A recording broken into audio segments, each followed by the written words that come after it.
parole Elizabeth Wilson, and she'd written all the scripts. And we could all fit in one conference room then. We were so tiny. And he went through each of the scripts and eviscerated them.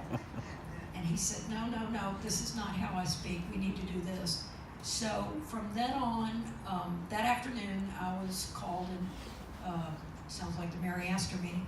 I was called into Marsha Armstrong's office, our boss, and she said, would you please photocopy all 70 packets you've researched and ship them to New York? Robert will now be writing all the scripts. Parole Elizabeth Wilson faded away, but Robert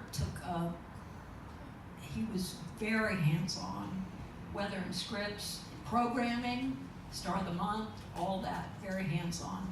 And he gradually started to trust me. I mean, I'm sitting over there and correcting him.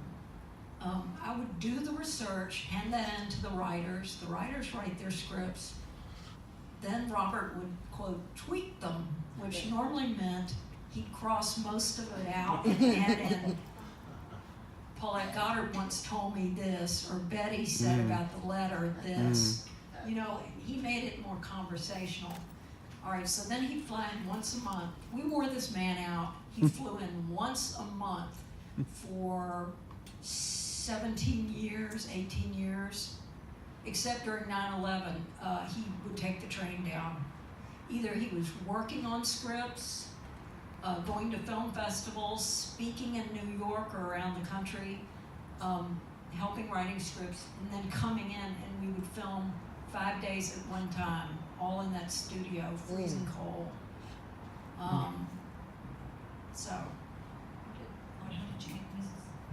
Mrs. Osborne. So anyway, but he gradually learned to trust me, because I'd say, I think it was 1931.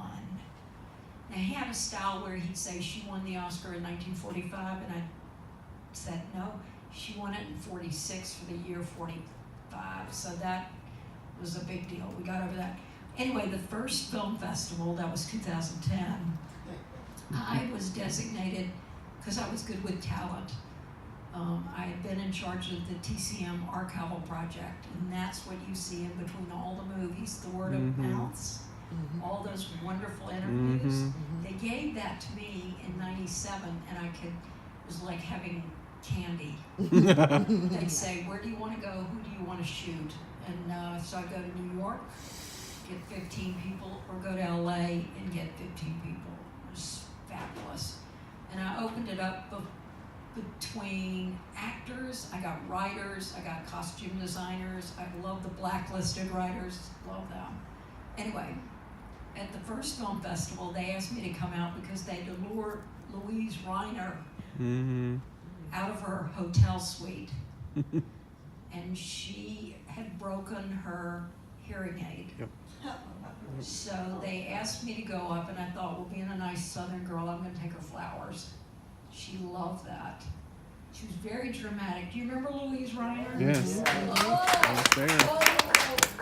I was there when she came. Flowers, she loved that. And we gradually got her into hair and makeup and lured her up on the stage. Yeah. But then my other task was to take Leonard Maltin around, who became my good buddy. And the first time we went to a breakfast, and Robert was there, and Leonard was the guest. So I walk in, and this older woman pulls me over and goes, are you Mrs. Robert Osborne? That was great, because I'm coming in with Leonard. It's like, what kind of woman am I? And I said, no. Well, that's very nice. Well, so what did Robert think of Mary Astor in her films? And